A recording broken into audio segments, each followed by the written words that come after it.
तो hello friends, welcome to another video of tag with math. आज हम class 10th chapter 5 real number के दो इम्पॉर्टेंट टॉपिक करने वाले हैं, जिनका नाम है इक्वलिट डिवीजन लेमा और इक्वलिट डिवीजन एल्गोरिथम। ठीक है, बच्चों को इसमें बहुत ज़्यादा कन्फ्यूजन होती है कि इक्वलिट डिवीजन लेमा क्या होती है, इक्वलिट डिवीजन एल्गोरिथम क्या होती है। तो आज की इस वीडियो में हम आपके सारे डाउट्स क्लियर करने वाले हैं। तो आप इस वीडियो को पूरा शुरू से लेकर के एंड तक ज़रूर देखना, आपके इस वीडियो से सारे के सारे डाउट क्लियर हो जाएंगे। सबसे पहले इक्वलिट डिवीजन लेमा देख लेते हैं कि इक्वलिट डिवीजन लेमा क्या होता है। तो सबसे पहले यही समझ लेते हैं कि लेमा का मतलब क्या होता है।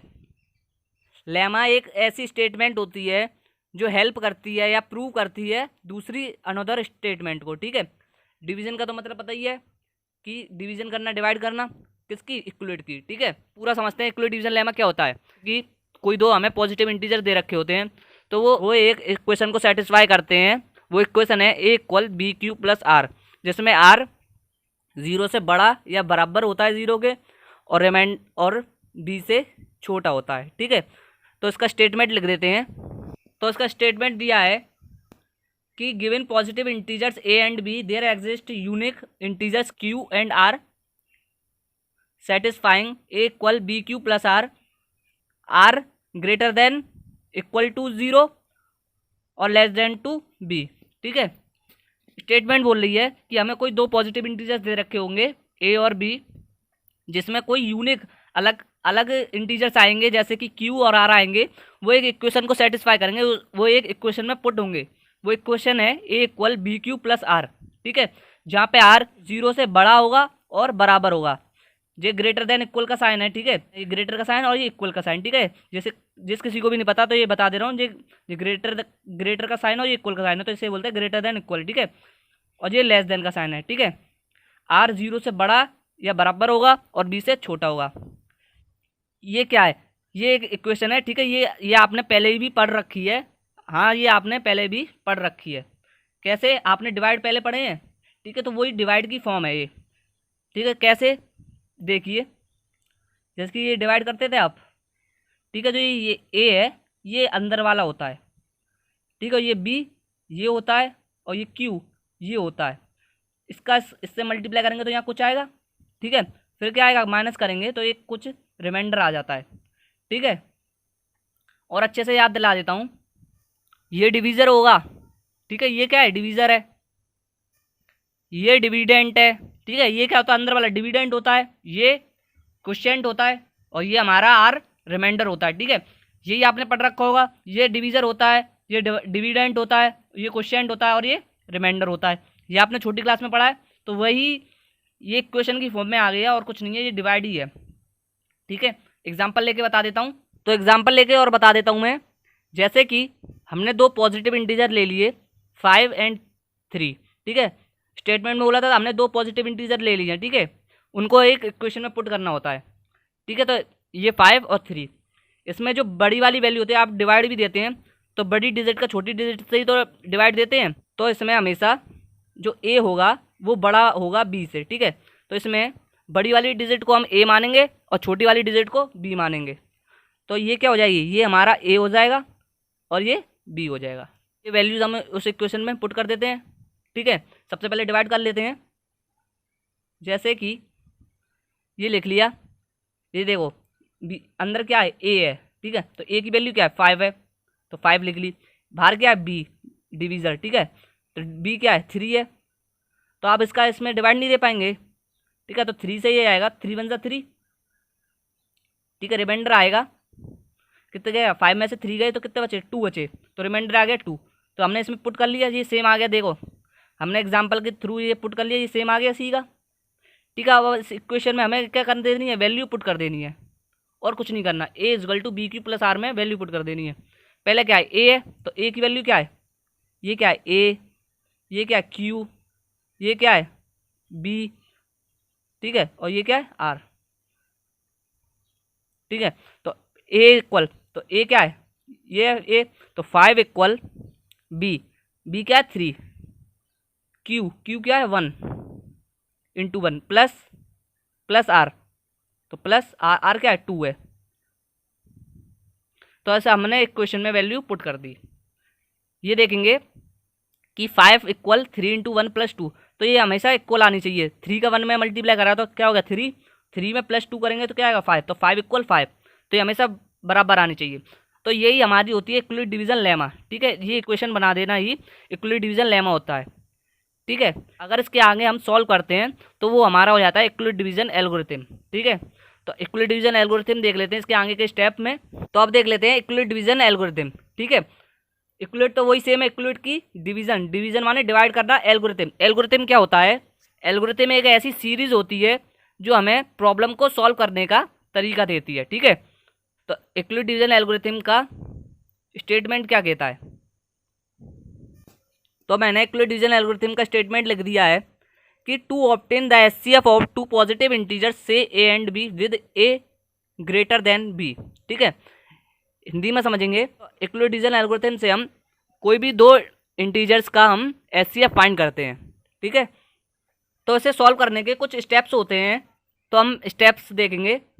पहला स्टेप होता है कि ए और बी में, जो ए और बी दे रखा है जिनका हमें एचसीएफ निकालना है, उनमें हम इक्वलिट डिवीजन लेमा पुट कर दें। तो पहला मैंने लिख दिया है कि अप्लाई इक्वलिट डिवीजन लेमा। ठीक है, सबसे पहले हम इक्वलिट डिवीजन लेमा अप्लाई कर देंगे ए और बी में। तो अप्लाई कर दिया, A equal B Q plus R, जहाँ पे आर 0 से बड़ा या बराबर होगा और बी से छोटा होगा। ठीक है, हमने अप्लाई कर दिया।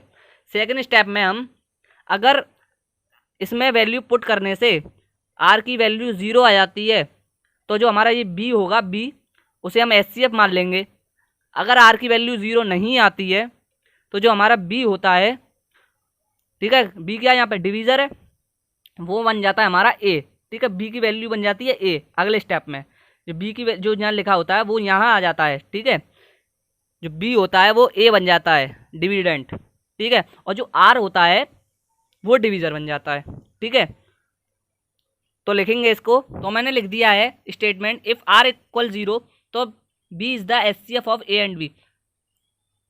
ठीक है, आर इक्वल अगर 0 आ जाता है तो हमारा बी क्या हो जाएगा, एचसीएफ हो जाएगा। अगर आगे लिखा है इफ़ आर नॉट इक्वल 0 तो B become A and R become B. ठीक है, तो ये हिंदी में समझेंगे। अगर आर नॉट इक्वल 0 आता है, आर की वैल्यू 0 नहीं आती है, तो जो बी होगा डिवीज़र होगा वो ए बन जाएगा, और जो आर होगा रिमाइंडर होगा वो बी बन जाएगा, यानी कि डिवीज़र बन जाएगा। अभी आप देख लीजिए, मैं अभी आपको एग्जांपल कराऊंगा तो उससे और अच्छे से समझ में आ जाएगा। स्टेप 3 देखेंगे। स्टेप 3 समझेंगे कि जब तक हम इस प्रोसेस को हम जब तक करते रहेंगे जब तक जो हमारा रिमाइंडर है वो 0 नहीं आ जाता। जैसे ही रिमाइंडर 0 आएगा हम बी को क्या मान लेंगे, एचसीएफ मान लेंगे। ठीक है, तो वही लिखा है मैंने, continue the process till the remainder is 0। इस प्रोसेस को जब तक करेंगे जब तक रिमाइंडर 0 नहीं आ जाता। ठीक है, जैसे ही रिमाइंडर 0 आता तो देन डिवीज़र बी, यानी कि डिवीज़र क्या, बी इज द एचसीएफ। अगर रिमाइंडर 0 आया था तो बी क्या हो जाएगा, हमारा एचसीएफ हो जाएगा। ठीक, इन स्टेप्स को एग्जाम्पल से समझ लेते हैं तो बहुत ही अच्छे से समझ में आ जाएगा। तो एग्जाम्पल देखते हैं। एग्जाम्पल मैंने ले लिया 3 और 5, वही मैंने इक्वलिट डिवीजन लेमा वाला सेम एग्जाम्पल ले लिया है। ठीक है, अब मैंने आपको बताया था इक्वलिट डिवीजन एल्गोरिथम के स्टेटमेंट में जो ए होता है वो हमेशा बड़ा लेते हैं और बी हमेशा छोटा लेते हैं। ठीक है, ये तो आपको डिवाइड में भी पता होगा कि जिसका डिवाइड देते हैं वो हमेशा बड़ी होती है और जिससे डिवाइड देते हैं वो छोटी होती है। ठीक है, तो अब ए क्या होगा, बड़ा वाला होगा। बड़ा कौन सा है इसमें से, ये, तो ये क्या हो जाएगा ए, और छोटा क्या होगा, बी होगा, तो ये क्या हो जाएगा बी।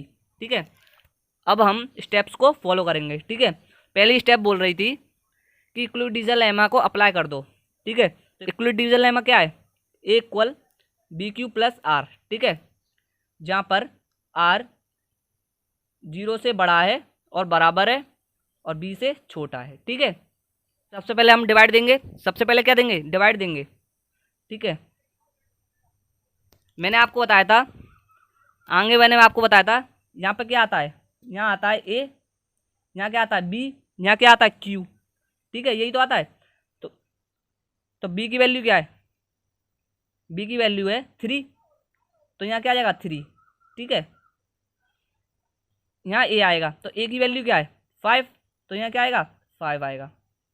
ठीक है, तो अब इसमें 3 का डिवाइड 5 में देंगे, ये कुछ नहीं है। ठीक है, ये इसमें लिखना नहीं है, ये मैंने समझाने के लिए बताया। ठीक है, तो ठीक है, तो 5 का डिवाइड 3 से देंगे तो 3 से आएगा 3 1 जा 3, क्योंकि हमें 5 से आगे तो जाना नहीं पड़ेगा, क्योंकि डिवाइड में क्या देते हैं कि हमारी टेबल है वो 5 से आगे नहीं जाए, जो डिजिट दे रखी होती है उससे आगे नहीं जाए, 6 नहीं आनी चाहिए, 5 आ जाए या उससे छोटी आ जाए। तो 3 की टेबल में 5 तो आएगा नहीं, तो 3 वन ज़ा 3, ठीक है। तो रिमाइंडर आ गया, 5 में से 3 गए तो 2 आ गया, ठीक है। तो यहाँ तक हमने इक्वलिटी डिवीजन लेमा में सॉल्व कर लिया था। इसके आगे हम इक्वलिटी डिवीजन एल्गोरिथम में करते हैं, तो वही इसके आगे हम सॉल्व करेंगे, ठीक है। तो अगला स्टेप था कि अगर r इक्वल 0 आ जाता तो हमारा HCF क्या हो जाएगा, b हो जाएगा। b क्या है, ये अभी, ठीक है, b यही था, ठीक है। तो HCF भी हो जाएगा। तो हमारा r क्या नहीं आया, 0 नहीं आया। अगर r 0 नहीं आता है तो जो b होता है उसे हम a बना देते हैं, a आने की डिविडेंट बना देते हैं। जो b है डिवीज़र है उसे क्या बना देते हैं, डिविडेंट बना देते हैं। तो 3 को, इस 3 को यहाँ लिख देंगे, ये डिविडेंट हो गया, ऐसी तो हो गया डिविडेंट, ऐसी तो आता है, अंदर ही तो आता है डिविडेंट, ठीक है। और जो रिमाइंडर होता है उसे डिवीज़र बना देते हैं, जो आर होता है उसे क्या बना देते हैं, ए बना देते हैं। तो रिमाइंडर यहाँ है तो एक तरीके से डिवीज़र ही तो हो गया, इसका डिवीज़र यही तो हो गया, ठीक है। 3 का डिवाइड 2 से ही तो जा रहा है उसमें। अब डिवाइड देंगे तो 2 वन ज़ा 2, 2 टू ज़ा 4 हो जाएगा, ज़्यादा हो जाएगा, 3 से आगे तो जाना नहीं है, तो 2 वन ज़ा 2। तो रिमाइंडर आएगा, 3 में से 2 गए तो आ गया 1, ठीक है। अभी भी रिमाइंडर 0 नहीं आया, तो जो डिवीज़र होता है उसे डिविडेंट बना देंगे, ऐसे कर करके ये डिविडेंट यूँ लिख दिया, ठीक है। तो 1 से आएगा, 1 टू ज़ा 2। तो रिमाइंडर हमारा यहाँ पर देखिए 0 आ गया है।